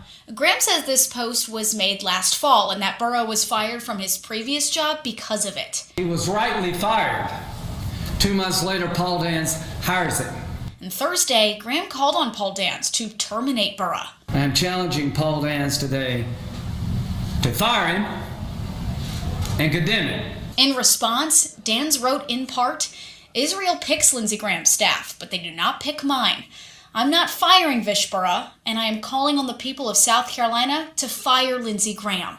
Graham also called out Republican candidate Mark Lynch because of the posts by his political director, Evan Mulch. This is the cancer within the Republican Party. Mulch's posts depict a shoe stomping on the Talmud, calling it, quote, "a hate-filled book towards Jesus Christ," and other. That's the truth. I know it's hateful, but it's the God's honest truth. Post discussing women's suffrage. For some reason, believes that women shouldn't be allowed to vote or shouldn't vote. They need to be focused on being worthy wives. Senator Graham called on Lynch to fire Mulch. Anybody with a campaign staffer that says these things needs to be fired.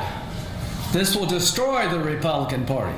And in response, Mark Lynch wrote, "While Christians around the world are celebrating the death and resurrection of Jesus Christ, Lindsey Graham's campaign is imploding. So it is unsurprising that in his desperation, Lindsey has chosen Holy Week to throw more slop against the wall."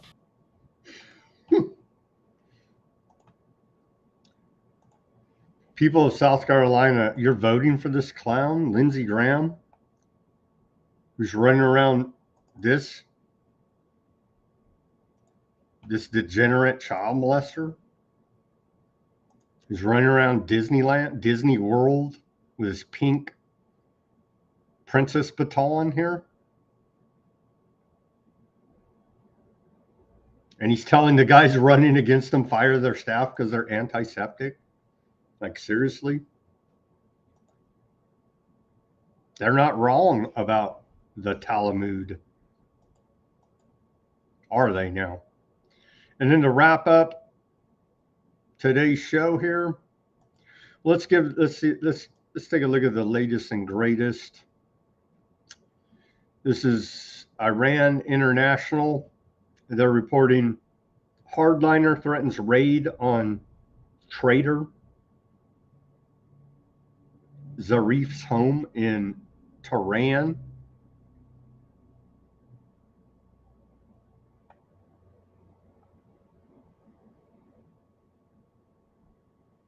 Missiles flying back and forth from Iran to Aardvark land. It's ongoing. It's ongoing. Let me check in quickly here. See if we have any other, the latest updates. And I'll play you this last report for the day from Ben Swan about October 7th. I think it's a pretty good one here. The latest update, according to Iraq sources, U.S. Aardvark land strikes targeted headquarters of the 34th Brigade of the Popular Mobilization Unit in Mosul. And so we're killing Iraqis again, stacking Iraqi bodies. Damage to 17 sites in areas of Greater Tel Aviv are being reported. Smoke above Tel Aviv, there's images of that. It's ongoing. Hezbollah has announced its fighters are targeting Aardvark land in another wave. It's ongoing as we speak here now. And I'm still not seeing, there's missing in action U.S. troops over there now due to these, as far as I can tell, the latest reporting. There's no confirmation that they've recovered all the troops of these downed aircraft. So we're looking at potential prisoner of war situation now in Iran being held as hostages. Who knows what they'll do with potential POWs out of the U.S. Okay, here's Ben Swan. This was 2 days ago about where was the IDF on October 7th. And remember, it's been exposed now multiple times, but the most recent time through the Tucker Carlson Bibi Files documentary, that Bibi indeed, as per his own admission to Aardvark Land Police, that yeah, indeed, he's part of funding Hamas. Here's Ben Swan to play us out. Where was the IDF on October 7th?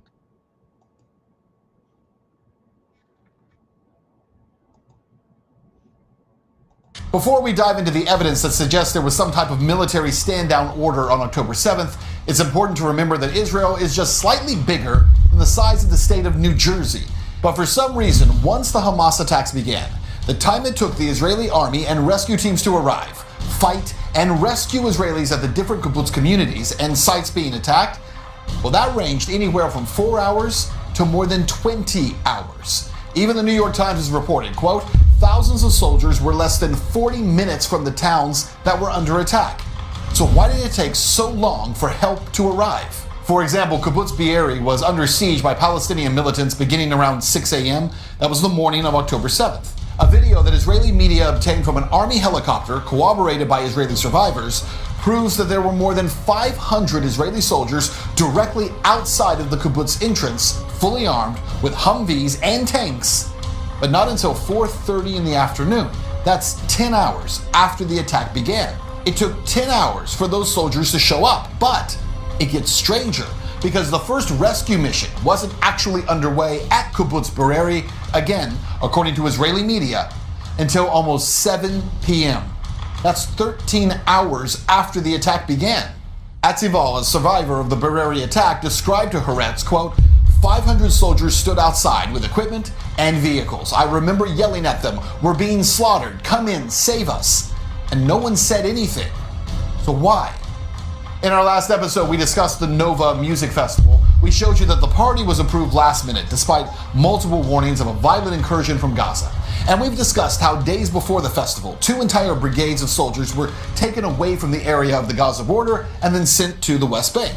And you might think that immediately upon receiving information of a devastating attack on partygoers, military authorities would alert units to immediately exit their bases, race to the side of the conflict, and go on the counterattack, right?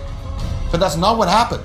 Haaretz reported, quote, at 7 a.m., the party organizer called Lieutenant Colonel Elad Zendani, the man tasked with approving the festival, and told him that terrorists were shooting the partygoers. He suggested that they fend for themselves. The first IDF forces arrived at the party scene at 3 p.m. That's 8 hours for a response time for one of the most efficient, capable, and well-militarized security forces in the world, operating in a country the size of New Jersey, with their Gaza division only a few miles away. What makes it even more strange, around 4 hours into the Hamas assault at 10:46 a.m., Israel was already launching operations and bombing targets inside of Gaza. So hold on, let that sink in. If Israel could begin an offensive attack into Gaza within 4 hours, why did it take more than 6 hours? In most cases, more than 10 hours, and in some cases, 20 hours to mobilize inside their own country to stop the ongoing attack, to defend the lives of their own people. Jonathan Pollard is an Israeli American. He's a former National Security Agency employee. He served 30 years in federal prison for giving classified information to Israel. Of course, you should always be skeptical of the claims of a former spy, but on a podcast, Pollard seems to suggest there was a military stand-down order in place on October 7th. And considering all the evidence, it makes sense. I had friends who were helicopter pilots, attack pilots, who were sitting in their cockpits ready to take off, fully loaded, ready to stop them at the fence. They didn't get their orders for 6 hours. They could hear it. They could hear the fighting. They were called by friends in the border kibbutzim in Mosavim that were being overrun and slaughtered, saying, help us, please, they're killing our children. They weren't given permission to take off. That will haunt my friends for the rest of his life. The New York Times quoted Ben Zion, an Israeli military reservist who spoke to Israeli media. He said his unit voluntarily left central Israel in a convoy at 1:30 p.m. They got together and they left for the south on their own. He expected to see the roads packed with soldiers and equipment and armored vehicles heading south. Quote, the roads were empty, he recalled in an interview. Roughly 7 hours into the fighting, he turned to the reservists next to him and asked, where's the IDF? Now, we've thrown a lot of information at you here, so let's sum up the timeline. At 6 a.m., Hamas began their violent assault on southern Israel by launching hundreds of rockets and then breaching the border. At 10 a.m., the Israeli defense minister announced that Israel is at war. 30 minutes later, the Israeli military announced it was already identifying and bombing targets inside of Gaza. And from there, it took anywhere from 4 hours to 10 hours for army units to arrive, and then sometimes another 4 hours to 10 hours for them to actually engage the militants and begin to save Israelis. Now, between the trove of concrete evidence that suggests Israeli military allowed October 7th to happen by ignoring dozens of reliable and specific warnings, threatening soldiers with legal actions who tried to warn their military superiors, and taking troops away from the area of the Gaza border that was attacked, and now evidence that suggests there was some type of military stand-down order in place on October 7th, it's important to ask, what was October 7th? And what kind of war is the United States supporting? The brutal and deadly Hamas terrorist attack of October 7th is so central in justifying Israel's ongoing war in Gaza that Israel is actually outlawing questioning the October 7th government narrative. Israelis who spread information counter to the October 7th government narrative, which the Israeli Knesset calls falsehoods and propaganda, could face up to 5 years in prison. Why are they doing that? Well, they're doing that because they know they stood down. They freaking Bibi funded Hamas, crying out loud. But that's what started the most recent war. And it's not a war, it's a genocide on Gaza. It is a war in Iran now. And again, the missiles are flying as I speak into Tel Aviv, into Tehran, into Beirut, all over the place as we reported here now, all over the Middle East. It's quite horrific. It's quite horrific. That's all the reporting I have for today. Let's pray for peace. It looks like things are only going to escalate. It looks like a potential ground invasion is upon us now. It looks like there's missing in action soldiers, potentially prisoners of war now. Things have gone from bad to worse today for the United States as far as the claims that we won the war, which are clearly not correct. Not correct here now, as no negotiations are going on. The missiles are flying. Okay, let me go to Odysee. Huffman, Gurr, Pale. Thank you guys for tuning in and keeping the chat going there. Trump born during an eclipse, presidential inauguration, cemetery zodiac sign for Aquarius, Capricorn cusp, the fish and goat god, Pale said. Huh.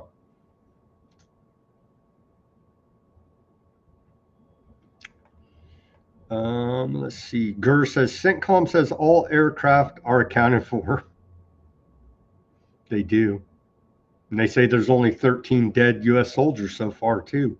And I believe those are lies on both accounts from CENTCOM. Let's see.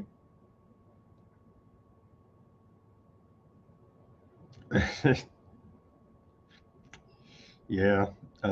Burr. We didn't start the fire. It was always burning since the world's been turning. Is that it's Billy Joel, right? That's a pretty good song, actually. I do like that. Billy Joel. Pale says the orange blood bastard.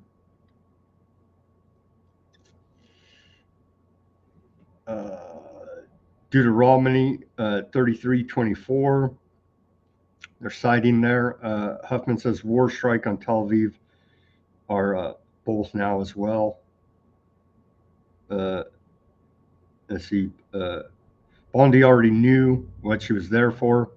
She was the one who covered for him in the first place in Florida, right? Yeah, for sure.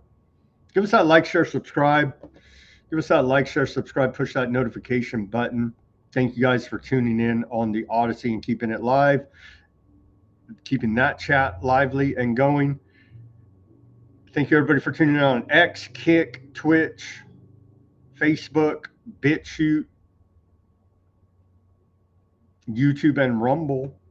Let me go over to you scroll up about halfway. Oh, A-Dub give us a $5 super chat there. Thank you very much, A-Dub. I do appreciate it on the YouTube. Thank you very much for that. Now I got to read all your comments. No, thank you very much. I appreciate it. I appreciate all the comments. Keeping it going here. Snow said, Aardvarkmus too. That's a good one. That is a good one, Snow. Fat Bob says, pale blue dot. How contemptuous. Are we really one world? They threw in that one world line there, according to NASA. Javier, wow, a visualization that looks like less realistic than a Lego cartoon. Kubrick lives. They say fake. Everybody says it's fake. I don't know. There's some saying it's real. That the Artemis mission around the moon. We showed their goofy orbit line or whatever yesterday. They're like, we go around like this, and then we do a figure 8, and then we go around like, it's like, really, guys? You know what I mean? Kubrick would have made it look real. We missed Stanley Kubrick. You guys shouldn't have whacked him for making that Eyes Wide Shut documentary movie, right? You guys should have kept him around so we could film some more space missions in the Hollywood basement, right? As per Red Hot Chili Peppers song Californication. I think they say it pretty well in that song. Let's see. Carrie there. Iran is trolling. Iran is trolling hard. They are. Carrie says, I was in on Rumble. I was in a library reading yesterday, Wall Street Journal, many interesting articles. FDA approved Eli Lilly, new weight loss pill to compete with Wegovy pills for $150 per month. Let's see. Carrie says, Southern California hospice owner busted by FBI with SWAT teams. We reported on that. Yeah. Let's see. Yeah, A-Dub, thank you very much for the $5 super chat over there on the YouTube. Golden on the Rumble says, evening, get USA out of the effing sandbox. Yeah, I agree. It's only getting worse. Javier says, Jesus' sacrifice and resurrection is the most important holiday of the year. They have spoiled it for many. They don't even let them go worship over there. In the Holy Land, they're not allowed to worship, Muslims or Christians, in many spots at their holy sites. The Department of War, the Department of Cover-Up. Yep. Let's see. Fat Bob says Summers likes a little girl. Maybe he should hang out with Lindsey Graham, right? Jordan is Aardvark Land Jr. Yeah. Totally controlled there for sure. Oppressing their own people. Doctors Against Genocide meet on YouTube on Sundays. Huh. I did not know. Max said. It's before Moats, Max says, on the YouTube.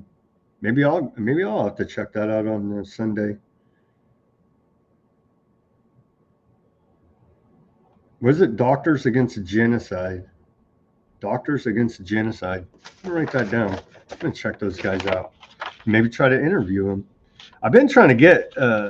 I'm constantly inviting people to, as I am the producer of Weaponized News here, I'm constantly trying to get interesting, informative guests. So if you guys know anybody, send them my way, and we'll have them on the show.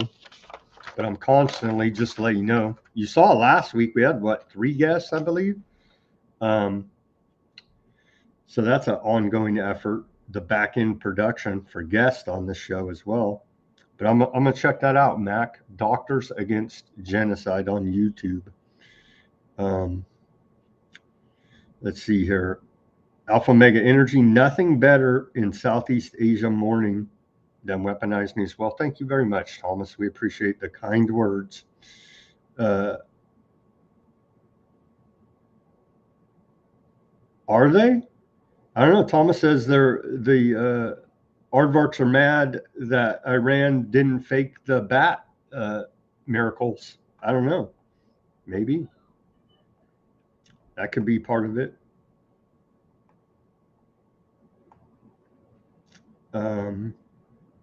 Let's see. Yeah, Max says they murder so many happy families. They are right now. It's ongoing. Pamela on the Rumble said Pollard sold secrets. He stole a literal convicted spy, convicted by the United States of espionage, and our ambassador to Aardvark land, Mike Huckabee, hangs out with them all the time. They're best buddies. We reported extensively on that.